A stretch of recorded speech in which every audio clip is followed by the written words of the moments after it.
afternoon. Welcome to Recital Hour at Louisiana Tech University School of Music. We are so excited today. We have two very special guests with us.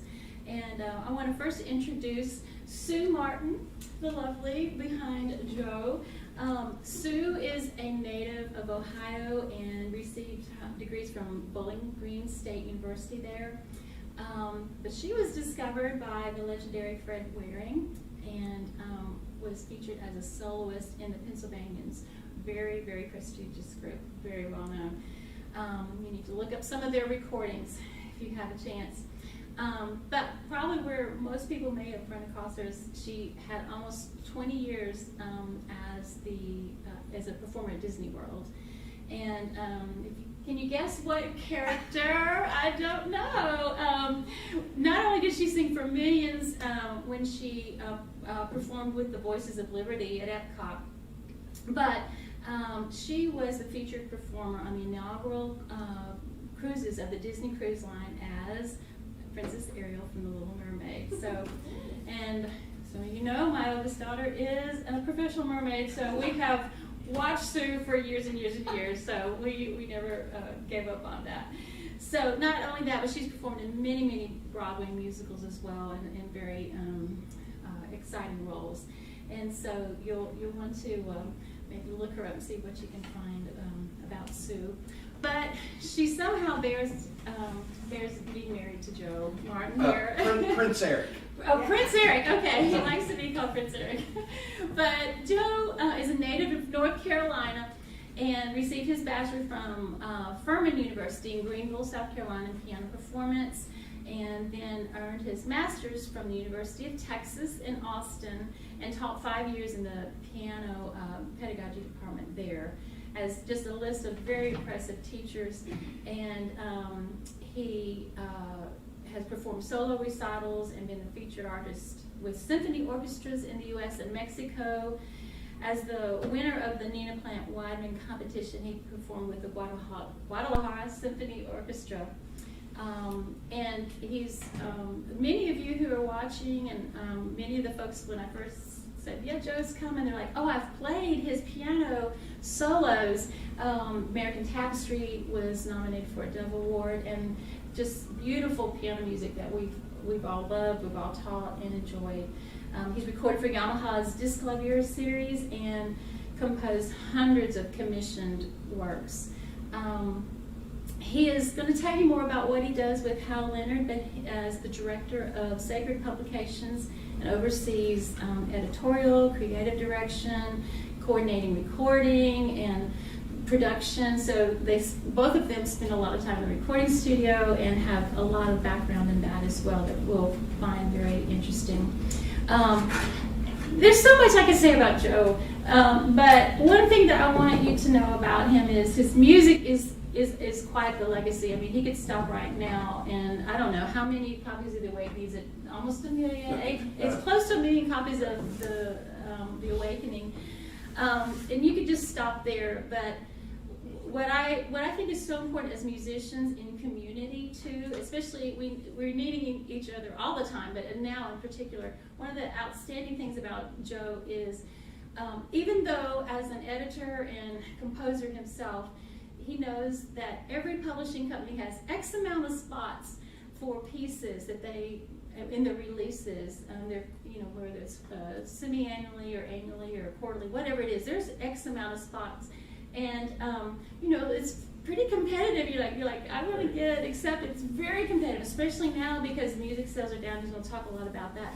But rather than just kind of close the circle and make sure that he's got it, got that in there, and folks that are in his immediate composer circle, he decides to begin composer symposiums, and he has one in Atlanta, I believe some here have attended, and one in Austin. And when you go to one of those, he has this panel of experts in just so many things: school music, orchestration, sacred, concert music, whatever it is. There's so many ways, and you just learn and learn about the craft of writing and arranging. And what he's done is he's created all this competition for himself, but that's what is so striking about Joe, is that he loves to share, and he loves to teach, and he loves to see other people succeed.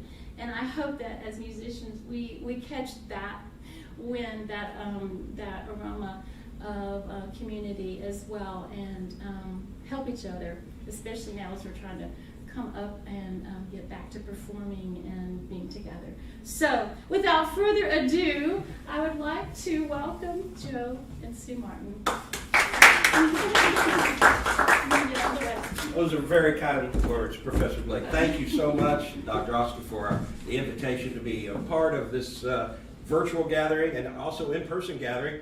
I have to tell you, this is one of the first hopeful signs that there is recovery in the music industry, because I get to go out live. Most everything's been done Zoom up to this point. So for that absolute burst of energy, I thank you for that, because there's nothing, I mean, you said it beautifully, the community that we have with each other and making music together and finding and helping each other discover our own individual song. That is what has been missing for the last year.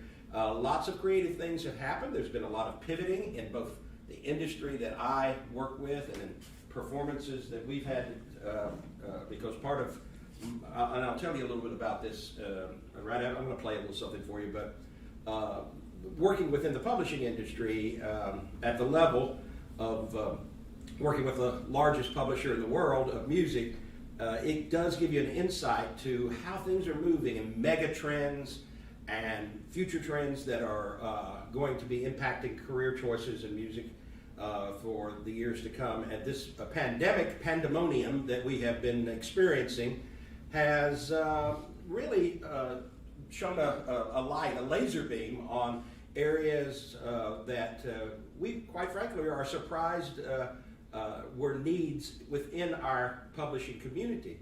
And I think as we emerge from this, and this is a thing I'm calling now the great crescendo, when this great crescendo happens and we get back to a vibrant and positive and energetic publishing community, music making, concerts, and all of the things that music and music education intersects with in our zeitgeist, in our macro culture, there's going to be so many opportunities. I believe it's going to be a golden time for folks to find their way through navigate the waters of music. And that's what we hope to talk about a little bit today.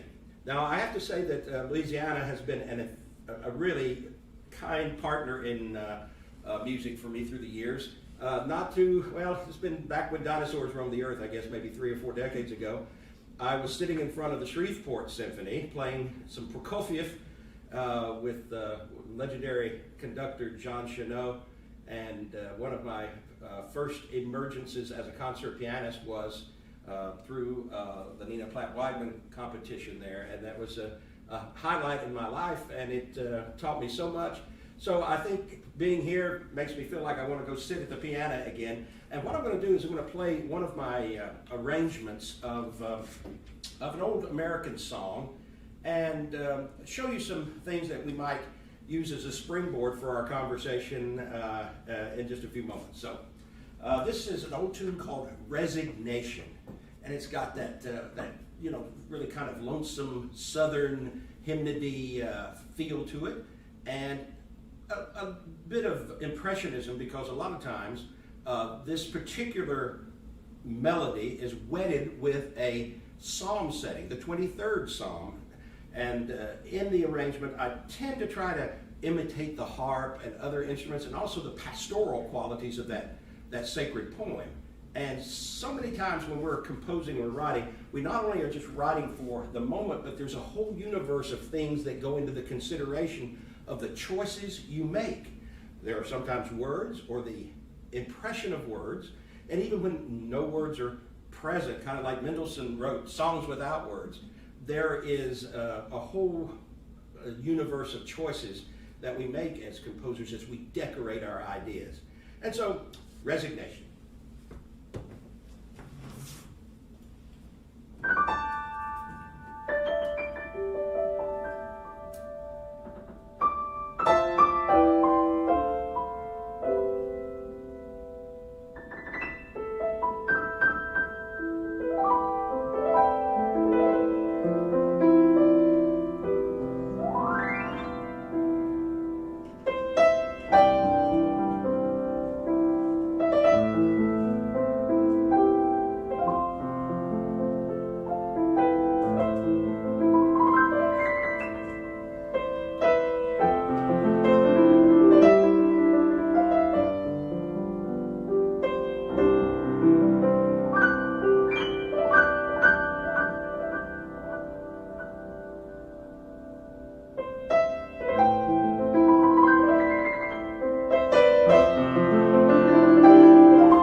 very kind.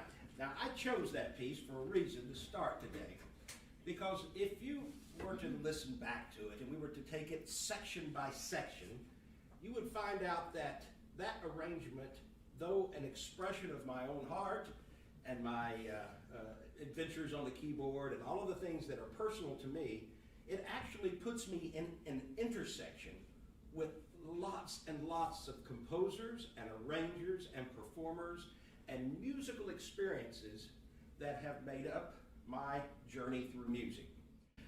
You could probably go through and we could take some time and you'd say, oh, I heard some Debussy in there. I actually heard the harp strumming. I heard an auto harp, and the over-pedaling sounds like George Winston. And if I went down the idea of the poem, then there's all those experiences with poetry that I've had in my life, the scriptures from my upbringing in the church as a young man, so many intersections, and that is what composition is like. It's not singing your own song, but only. It is also about intersecting with those who came before you, because we inherit that rhetoric. Now you're in a very important part of your education right now, because you're being exposed as a learner, as an adventurer, to all of these forms. Listening is essential. The more you can listen, the more you can absorb and learn the language. You say, well, that's not my cup of tea. Well, I guarantee you, if music is going to be your career, the more that you can learn about others' voices of expression, the more successful you're going to be, because you're going to be serving on faculties and you're going to be teaching students who are going to have a myriad different experiences they bring into the room and goals for their musicianship. And the more that you can interact with that, the more you're going to be successful in whatever area you decide to plant your flag going forward. Now, I've been very, very fortunate. For the last 30 years, I have worked essentially with the same catalog of publications. And publishing is a very vital and integral part of the music landscape. It's the act of putting music in the hands of the people who will be performing it. I'm going to give you three words that will help you understand the major pillars of what the publishing industry does. First of all, publishing is in charge of producing. It produces new music. And in doing so, we connect with composers, arrangers, orchestrators, editors, and a myriad of enablers. So when you hear that wonderful soundtrack that you put on and just are blown away by that, you can imagine the team of people who helped bring that into the marketplace, the music marketplace. And those positions have to be filled with people who have a deep and a really inclusive understanding of what it is to make music available. From the engraving of the music, the artful look of the engraving, to the editing to make sure that the pedagogy of a piece is appropriately prepared for. Some people just write like they're just throwing mud on the wall and hope some of it sticks. Well, that's a type of composing, I suppose. But when you're writing for the purposefulness of being in the sacred marketplace, or the scholastic marketplace, or the concert marketplace, you inherit a lot of rules and regulations. Things that, well, yes, we push the envelope, but most of the time the envelope gets licked and addressed and mailed. And those are the successful pieces. When I was coming up through the ranks in my university experience, there was a little bit of this idea of the composer or the performer as sort of this lofty pedestal, almost godlike character who, I'm in charge of everything and it's all about me. Come and see how I can enlighten you. Well, I want to say that I understand that temptation as a writer, but I would like for you to think of composing as a conversation. A conversation. That is our heart speaking to our audience's hearts, our sense of spreading and encouraging music education and discovery helps plant the seeds that will create the industry that we will be successful at in the years to come. we're not just one thing. We're just not the God on the pedestal, the statue in the museum. But music is a performing thing. It's a sharing thing. It's a conversation. And unlike a painting that may hang on the wall and stay in that place for years and years, and people come and bring their experiences by the painting and they make an assumption, music has to be vibrated to life. And that creates, as Professor Blake said, community. And that's the difference. I had a teacher in college who taught me something that I will never forget. Joseph, the dots and dashes you put on the page are not your composition. They are not, and I'm going, what are you saying? I don't understand. I mean, yeah, here's a Beethoven Sonata book. I bought it. There it is, right? That's the Beethoven Sonata. No. When that piece is performed, it's when it actually exists. Otherwise, it's like the painting on the wall. It is a representation of something, but it's not real. It's not fully realized, I should say, until it is being shared and it's being performed. It's being analyzed, and discovered, and worked on and practiced. Those are the things that fertilize the soil for great music industry and for successful music production. So part of what we do is we produce new music. We create new composers and connect the dots between them and an audience. So you have something to say, you've got to walk through the conduit of the publishing mechanism, for better or for worse. Now, in recent years, things have changed. And publishers are not the only choice that composers and performers have before them because of the internet and because of the digital revolution. That's not the only game in town now. And that's an exciting place to be. So one of the great skill sets, and the pandemic has brought this home to all of us old-timers, you have to be able to pivot and understand what options you have in the digital world. And of course, I don't have to tell you all of the important things that we are looking at in that area. But the publishing industry is kind of an old model, and this pandemic has sort of forced the hand to discover more ways of bringing quality musical expression using the tools of our modern society in a vibrant way. So very, very exciting time to be where you are. The next 10 years promises to be an absolutely mind-blowing 10 years as soon as we get past this and the great crescendo begins.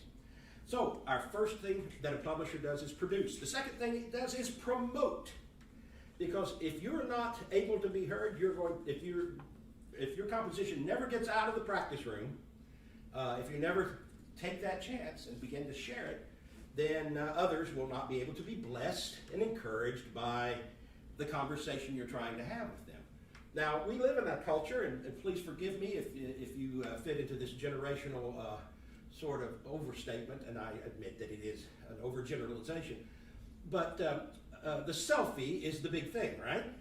Well, I submit to you that composition needs to be more than just a selfie. It needs to be a mirror as well. It needs to hold up something in front of the people you're communicating with to teach them and to bridge the gap between you and them. And that means a two-way bridge.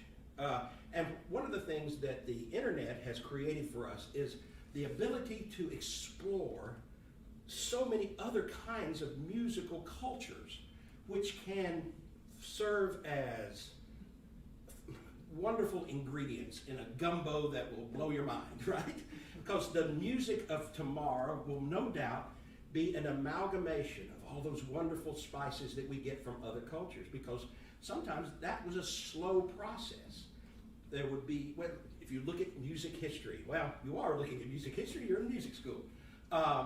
Music history will show that some of the great movements, Impressionism, Modernism, Romanticism, was always brought about by the intersection of new cultural norms. Debussy was inspired by Japanese prints, and jazz came out of some of the spirituals and gospel roots, all of these things, but they were slow because of the way information was slow in sort of saturating into the arts community. Well, now the doors are open. You can explore the whole world of musical expression, and those can become tools in your own musical journey.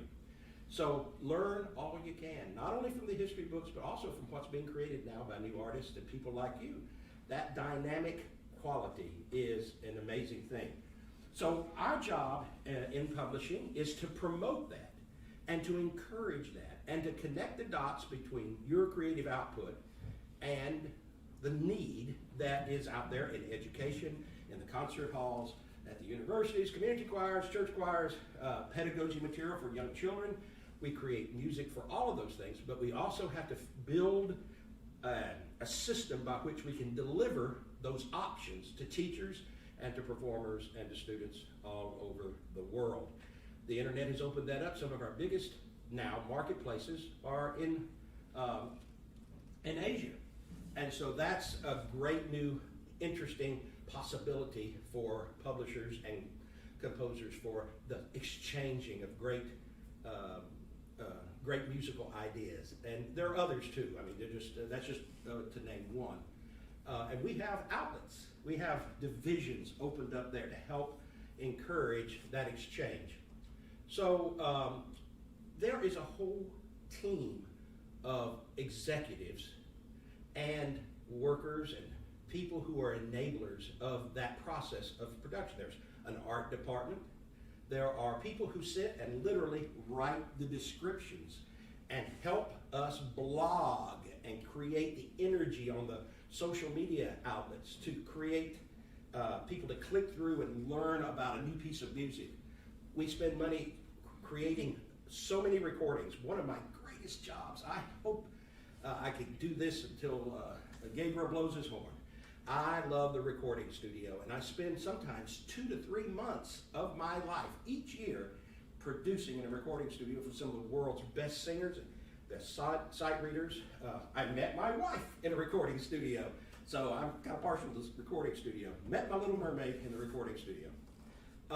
And orchestras, playing and conducting orchestras and making sure the orchestrator has captured the spirit of the piece, walking that through the production from the initially handwritten or engraved copies and getting all of the dynamics down, making the changes in the studio. It's quite a process. And then mixing and finalizing all of that and bringing it to press. And then the glorious day when you actually hear one of the pieces you've worked on or had a hand in being performed live in a concert hall or a recording from a fine group, and you think, a little piece of that was me, even if I didn't write the notes myself. So that is a very important part and a very vital choice for a lot of people who come out of music school. Look, we hire people every year as editors, as proofreaders, as curators of our material, and presenters, people who connect the dots with the big American Choral Directors Association, the orchestral META, and all of the musical education conventions, when non-pandemic days. Those are very, very important relationships that we have within the industry. And finally, so we have produce the music, we have promote the music, and then we have protect the music. Now that sounds like a weird thing. How do you protect the music? Well, one of the catalogs, just one of the catalogs that I control as Director of Publications at Hal Leonard is a company that has 35,000 copyrights. It's got a history of 90 years of choral and songwriting history, everything from the Chiquita Banana Song to the latest thing that was written 2 weeks ago. I mean, that is part of our copyright holdings. And my job is to make sure that is protected within the laws of copyright. It's exploited so that the writers or their estates receive the maximum potential for their creative efforts. And we have a whole team of people who are involved in promoting. So it's kind of the intersection of marketing. So if you guys are, like dual majors and your marketing is an interesting thing, but you love music, this is a perfect intersection for you. That whole marketing department has a I mean, everything from web design to creating new ways of accessing all of the information. Think about it, 35,000 copyrights, 38,000 copyrights, and that grows every year. And that's just one catalog. We have other catalogs with even more copyrights. We have relationships in this protection area where we are distributors of other people's catalogs because what we do very well. We're kind of we have warehouses of music that would just blow your mind. And I mean, it looks like Amazon, you know, little robots walking up the aisles and going and grabbing a piece of Professor Blake's music and bringing it and packaging it and sending it off to a choir so that they can be encouraged by it. That whole process is a perfect intersection of marketing and musicianship. So, producing, that's actually putting the notes on the page and creating the score itself, whether you write it, edit it, or proof it. To promote it is part of a outreach marketing strategy that helps people know what you have and what you own, and it's vital. Any one of these links are weak and broken, we will not maximize our return on our energy spent or our resources. And the last is to protect what we create, to make sure we are properly curating the creations that come into our atmosphere, our control. And the reason that we get some of the best materials is because if I say so with as humbly as I can, humble pride, is that those three areas are in balance. And I want to say that if that works for a company, it would also work for your output. That your individual output, whether or not you do this, to produce the work and then make sure that you understand ways of promoting it in ways that you're comfortable, but also to make sure you're protecting and understanding this whole world so that you can maximize your own personal thing. So this is a kind of a fractal or a macro view of the industry, but it can be a micro interest to you as a new producer of music, as a new composer or arranger or writer. So those are some of the things that I feel like are really very, very vital about what you're learning now and how that can be applied in the days ahead. So with that said, that gives you some background of who I am. My degrees are in piano performance. I thought I was going to be a concert pianist. I was for several years, loved it. Thought I was going to teach at a university, loved that too. And then all of a sudden, things change. And opportunities and doors opened, and I've got this unusual job to coordinate these publishing outlets. And I'm glad to share whatever I know with you today. I know we have some questions, but I wanted to give that background and that admonition to you because I feel like it's something that everybody at some point may connect with, either as a consumer or as a creator in the publishing industry. So, Professor Blake, if you have some students who are going to share some of their own music, then we can move into that area. Yes, we have Kaelis. Will you go ahead and come on up and actually, why don't you bring your music and a pencil?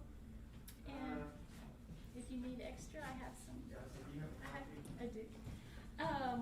Kaelis has a choral arrangement, and you just hop on that stage there so that y'all can look at each other and still be far away. Are you going to sing it for us? And then, oh goodness no! This is the that was going to be. I don't know where to sit. This is a fancy looking seat. You can just stand. You can just stand. Let me get that another copy here. Yeah. If I have a copy, he can. Yes, that was. Maybe I can just play it. Yeah, this was the one I said. If when you oh, sure. Just play. It is a back and front. So Kaelis, and you can move your mask down so that we can understand a little bit better. And tell us a little bit about your piece, and then Joe will play it, and then we'll just we'll be timing, make sure we get to everybody. So I'll give you about two minute warning. All right, okay. Very good. All right. So I guess a little background for myself. I've been writing for around 7 years, but over this past year, I just started my sort of journey into extended composing for different ensembles and stuff.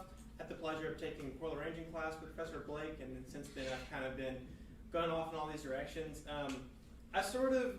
I like to let the music speak for itself to a certain extent, but just a general oversight with a piece of music is it's supposed to sort of reflect, basically the prevailing idea is usually that day is sort of the happy and cheerful idea, but I kind of like the idea of going in the opposite direction, and so in my mind I sort of associate night with rest and peace and just a little more of an enjoyable time for me, and I think that that's a result of my personal experiences. But I wanted to write a piece of music that sort of tried its best to convey that same sort of feeling. So that You wrote the text. Yes, yeah, this is all original text. Kaelis, why don't you read the text to us so we can, since we'll hear the music, but because it is You choral. took the words out of my mouth. I want to hear the text Sure. the way you wrote it. Night, bring us rest, away from day's call. Bring peaceful sleep tonight. We wait for night to come. As day goes by and dusk grows close at hand. Days gone by hold beauty, when the sky is filled with birds that sing their songs, and soar above. And yet the sky shines bright here tonight. So we wait for night to come. Where it brings rest, bring us rest. We'll gaze into the sky, if only for a passing glance, till dawn breaks again. Bring rest, O night, bring rest. Bring peaceful sleep, bring restful sleep. Night, bring us rest.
Let me just say up front, I really appreciate a lot of the nuance you're doing with this.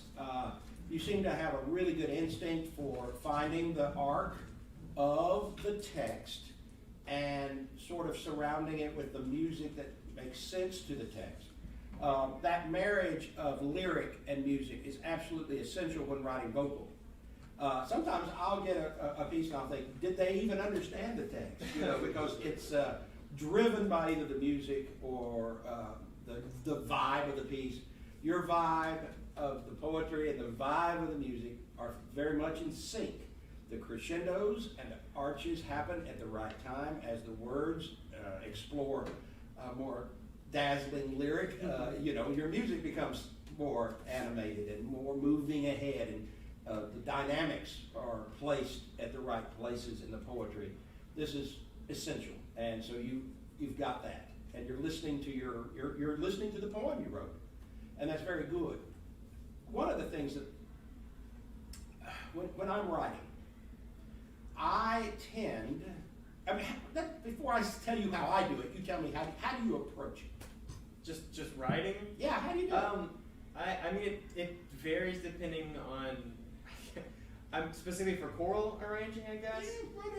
Just don't overthink it. Just tell me, what do you do? I want you to go write me a piece right now. What are you going to do? What are you going to feel? How are you going to approach it? Well, the first thing that I generally do is I try to settle on a emotional response that I want to elicit, and then I sort of let that guide my melodic creation. With choral music in general, obviously I've learned a lot from Professor Blake, and one of the things that she taught that I've tried really, really hard to do is focusing on the lyrics before the words and getting the text set exactly how I want it before I start setting it to melody. And so that was definitely a big thing. So I'm focusing, I guess first would be emotional response, then I'm looking at text to be exactly how I want it, then I'm looking at how I can marry the two in a way that seems organic. Well, you're saying all the right things, and I think your approach is very, it's not the only approach that is possible, because people are individuals and they're wanting more things out of the experience. But I've always thought that you draft from the heart and you craft from the mind. And the draft of this, the ebb and flow of it is so very, very good. There are some craft things that you need to separate yourself a little bit from that and go back and make sure that what you've written is actually going to be what you get from your ensemble.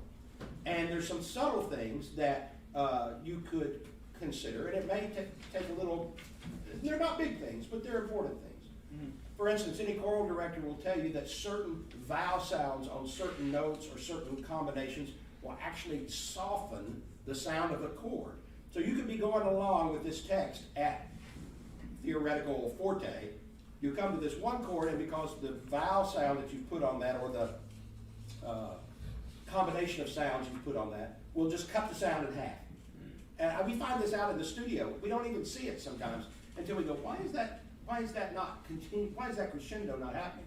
It's because of the word choice right at that moment. And sometimes that means you have to revoice the chord in order to get the voices a little higher, to make the voice leading help you with your macro goals of crescendo and these big macro contours in your piece. There's a few places like that where, for instance, even the word away. What is difficult about the word away when setting it? I mean, I work with a lot of sacred music, and there's a word praise that shows up everywhere. What is away and praise have in common? The vowel sound A. Yeah, and A is often performed as a diphthong. A, away. So you have this long, long note there in a very exposed place where the temptation is going to be to go to the E at different times. So your choir director is going to have to work on that 10 times as hard, all right, that he would normally, or she, all right? So away may not be the best choice for that. You say, well, that's really got to be there. That's what I feel. But remember what my teacher told me, it's not what's on the page, it's what you're going to get. That's your performance. So if you're writing it in a way that makes you feel good about yourself, yay, but not the full thing.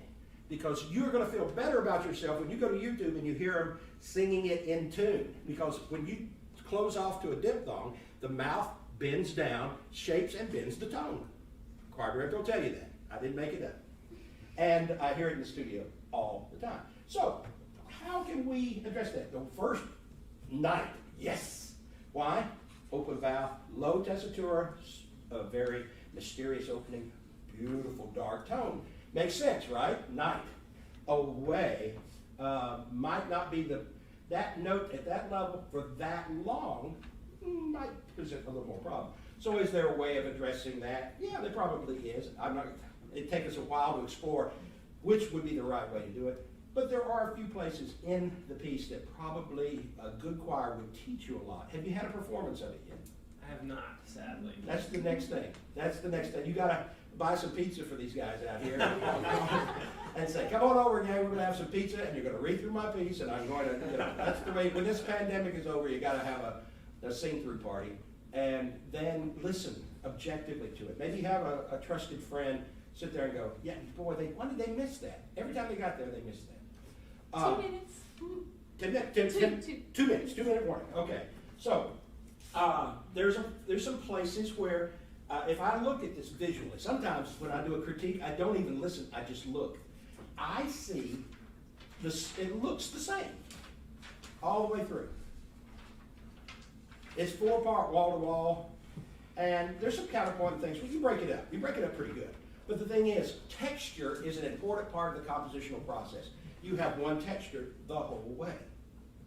And you're writing in a very kind of Morton Lordson style, with these little shimmer chords, which I love. You did those very, very well.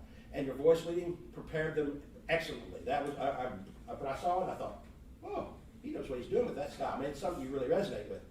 But also, you need relief from that so that the shimmers happen at special places that you decide are places that you need to have a shimmer. If you have nothing but shimmer, then ironically, the shimmer goes away and becomes the canvas of the piece. And then you've kind of canceled yourself. Gotcha. And the emotional impact the piece can have. That being said, I'm very impressed with this piece. I think it has much good about going for it. I actually love your poetry too. Thank you. I think it's very, very well done. When you write your next poem, and before you craft your next arrangement of your poem, I want you to read it by yourself somewhere and not read it like a robot. I want you where you don't feel inhibited. And I want you to read it with the drama that you wrote your music in.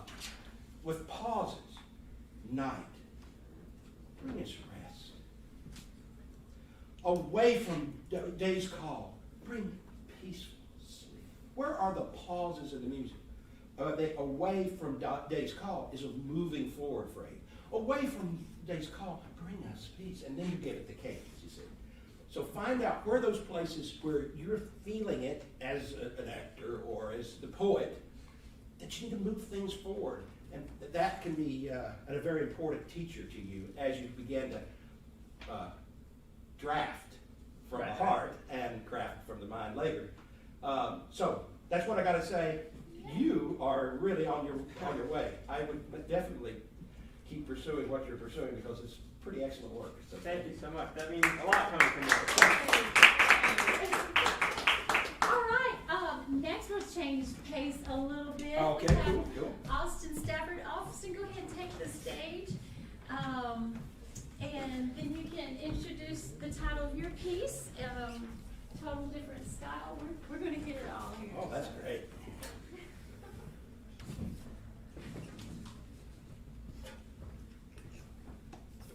Yeah, we're taking a left turn over here.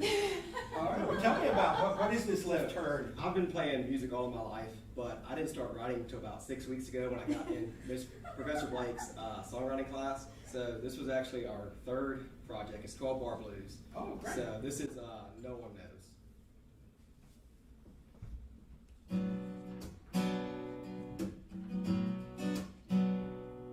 I look to the sky and see the clouds hanging over me. I wish for sun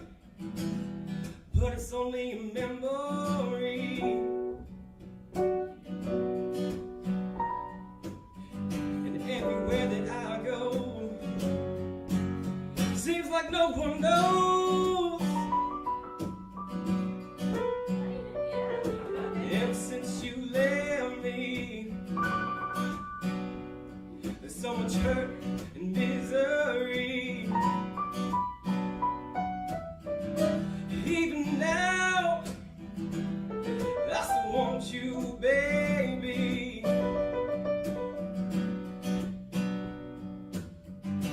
But you ran off and left me, and no one knows.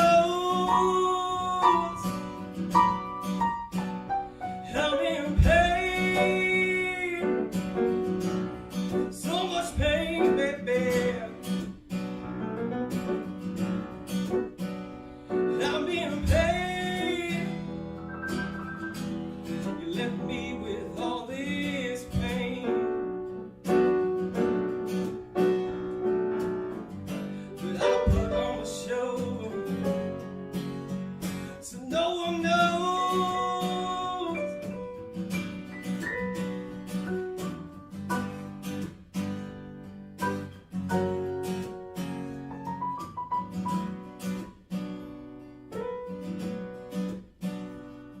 I wish there was more to say. I wanna know why you ran away with that guy who's no good for you.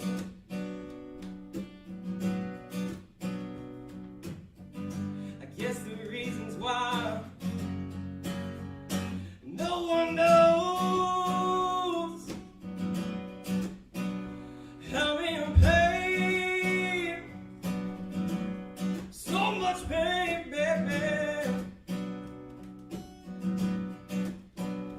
I'm in pain. You left me with all this pain. But I'll put on a show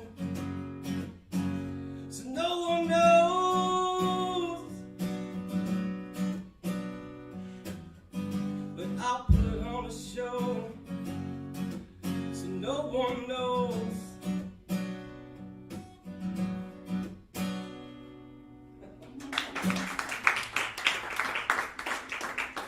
Oh man, you broke my heart and stomped that sucker flat on that one, let me tell you. Woo. Well, that's fantastic. I mean, this is what I was talking about earlier, of absorbing a style. Each of them is so magnificent. This whole universe of blues and jazz and gospel and Zydeco and all, I mean, there's such a world out there to be discovered. If you live to be 1,000, you'll never get through it all. But you absorb this. Now, you didn't do this in 6 weeks. You've been listening to this music for a while, eh? Oh, I've grown up on like Stevie Ray Vaughan, B.B. King. We were just talking about Stevie Ray Vaughan, and yeah, and I got to see B.B. King on a plane once. That's as close as I got. But you see, this is a perfect lesson for us all. The experiences that you've had growing up, when you said you used the right word, growing up. Now is the time to be the sponge and throw yourself out of your space and go and discover this, because that is so, I mean, it's now an extension of who you are. Yeah. You're not overthinking it, you're just feeling it now. And that's the place you want to get to, is where it just, I mean, I found myself wanting to play, you know, join right on in, and I wish I had a drummer here and a trumpet player. You know. Let's do this thing, let's make some music, you know. But that kind of authenticity comes from familiarity and from absorbing it. You can't force it into to being. You have to live through it. You have to listen, and you have to learn all of these different styles. And you've really absorbed it very well. You've got a great voice too, by the way, and a great style. So this style of writing for you is not going to be a problem.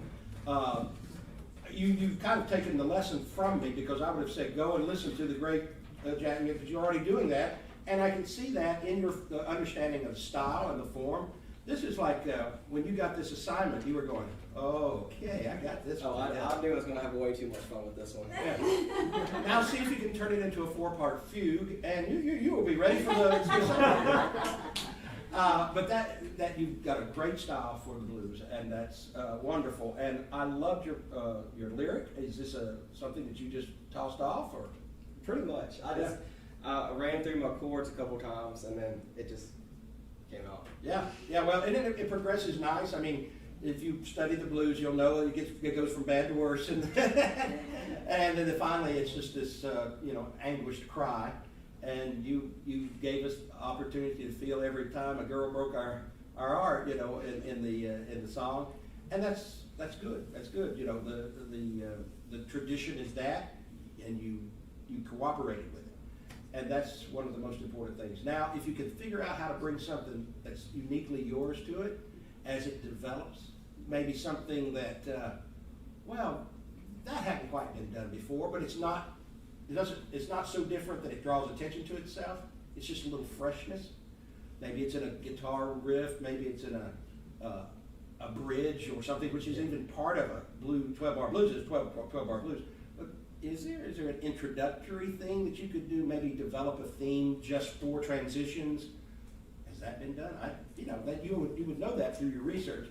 But there might be something there that could expand and create interest within the form without destroying the form. Because some people say, "Oh, you've done messed up the blues if you do too much," right? And people get that criticism. But when you mention Stevie Ray Vaughan, I mean, when you listen to those blues, you go, "Wait a minute, that's not." He's elevated it, he's explored it, and he's expanded it, and yet it's just just as raw and as authentic as the things that we're all familiar with in the repertoire. The same thing with B.B. King and others who just are amazing in that regard. So I look forward to seeing and hearing what you're going to do with these things in the future. I really love it. Absolutely love it.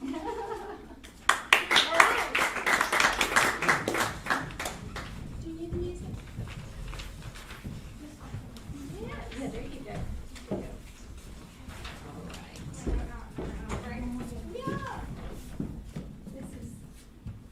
Kamryn's going to come around and take the piano. We're going to make a quick microphone change, and she's going to do a piano vocal. Oh, does she need to be here? Yeah, she's she's over going to be there. okay. Yeah. All right. We're keeping everybody safe and protected from sharing keys. While she's getting herself ready, I want to say something about the blues and why this is such an important thing to begin to work with. It represents an immediate. When you hear that, you're instantly in that world. That's the power of progression and of motive. And if you can create vibes in your music that when you hear it, within 10 seconds, you're in that universe. The blues teaches that. It's such a powerful progression. It's such a powerful art form. And there are hundreds, there's countless ways of doing that. But sometimes when I see people's music and they come across our desk, because we get thousands of submissions every year that have to be evaluated by, we've got committees that evaluate all of the submissions. Sometimes it takes a long time to get to the stuff that really engages the listener. The blues immediately are an example of how quickly you can get into it, you start moving with it, and you start creating your own little sense of the world. And if you, whatever style you're writing in, it doesn't matter what the style is, if you can figure out how to quickly establish that hook into your listener by creating something interesting, consistent, just a little, sometimes it's a vibe, sometimes it's a motive. Do you realize how incredibly important motive is? You know what a motive is, right? You've gotten to that part. Okay, I'm going to prove it to you. I'm going to prove you how important motive is. I am going to clap a motive, all right? And I want you to tell me what the motive is. Are you ready? There's no wrong answer to this, but I think this is going to work.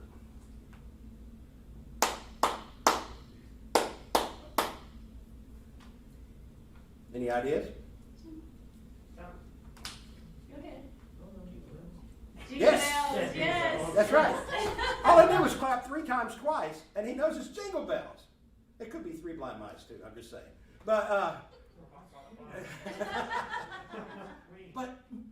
people, your audience is cued in to recognizing these kind of elemental elements, these these like micro elements of composition.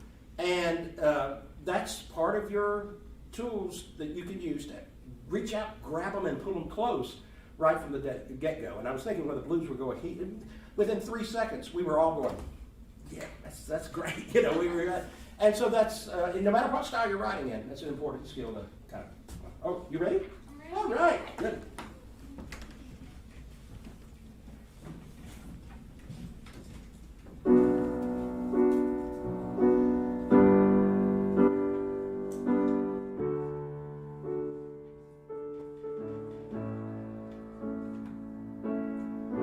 Take me back, oh please take me back.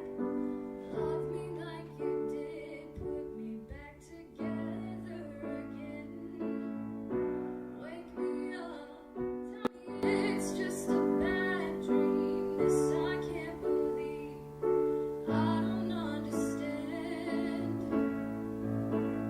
What now? When it gets a little harder, what now? What now? We've come this far, what now?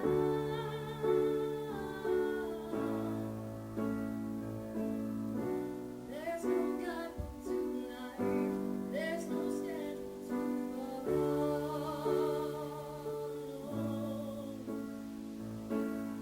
I rushed through these 4 years, we've got the rest of our lives. What now? When it gets a little harder, what now?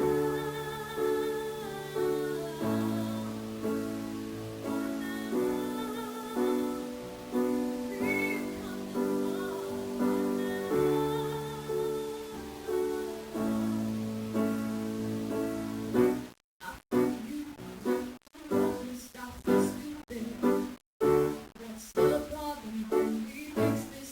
I'm foolish. Do you hate me? Do you even care? Please don't leave me. Can you hear me? Are you even there? What now? When it gets a little harder, what now? What now? We've come this far, what now?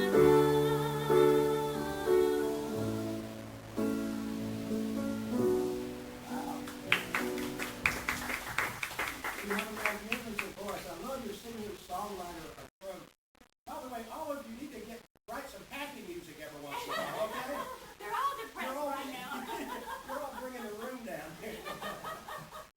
No, it's really very heartfelt, and again, this idea you're pouring out your pain into page, and that comes across so much.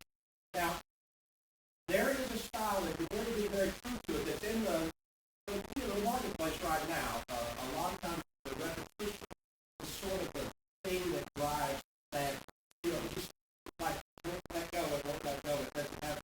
And you stay within that style. I might ask you, just in your experimentation with it, your peaks are always on the same note. And I wonder if, as you're, that some of the anger in the song can go higher, I think.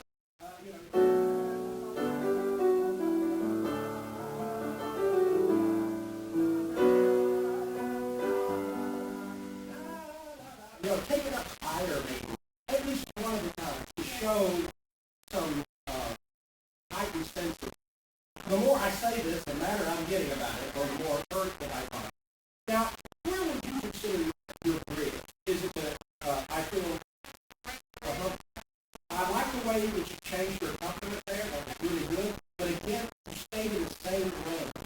And I think that could have either gone longer or become more, I feel stupid, it needs to, it was so low, those are pretty angry words, they're, I'm angry, or hurt words. Right. And I wondered if it would have been better if at that point, it could have, Now, you are maybe writing for your own voice. Is that just your comfortable, is that your sweet spot?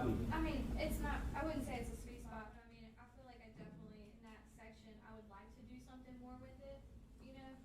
Okay, so you're more of a pianist or more of a singer? Singer. Okay, so I'm going to play those progressions, and you're going to sing those words, and you're not going to sing them where you sing. And you're going to make mistakes, Okay. and you know what? This is the only way to do it. And it's okay, because you're not going to be judged. This is safe space. And I'm just going to...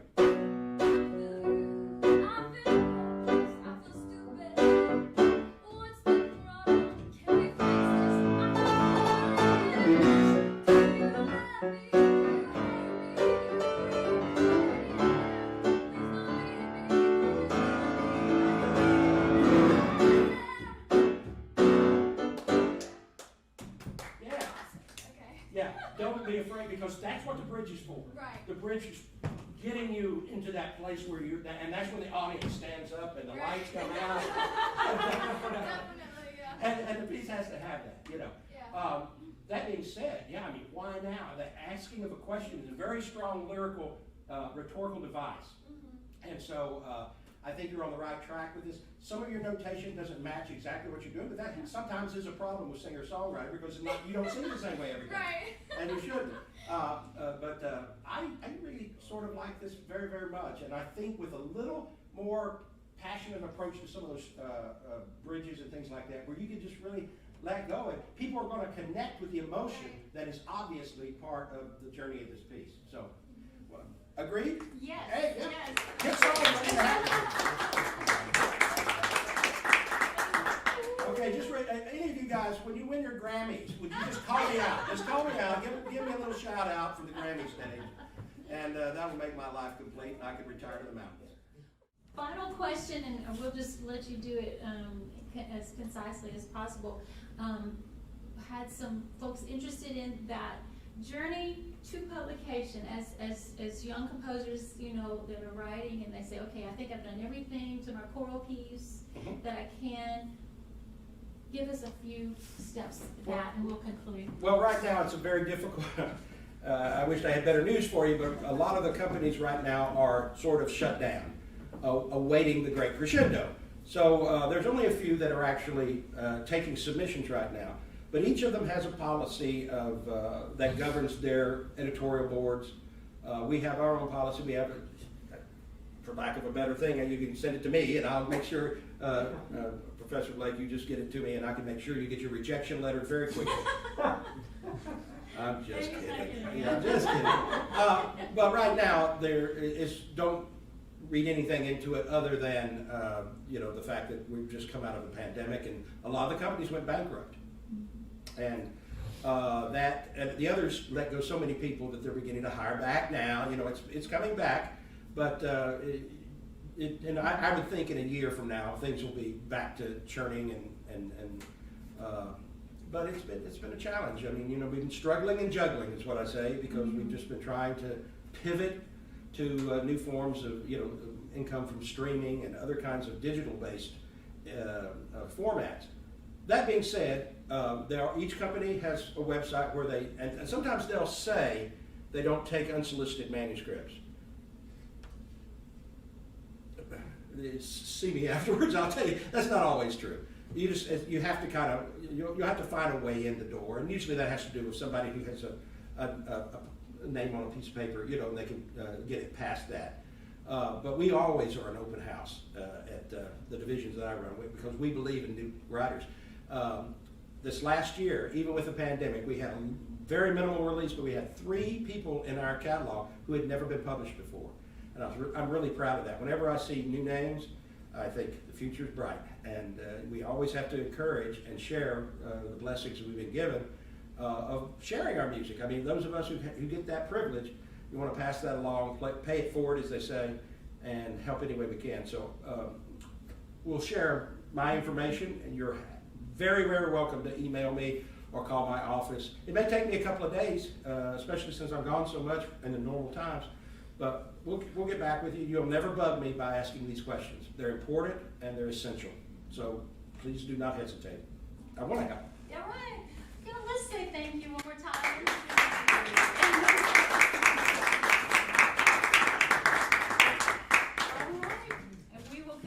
recital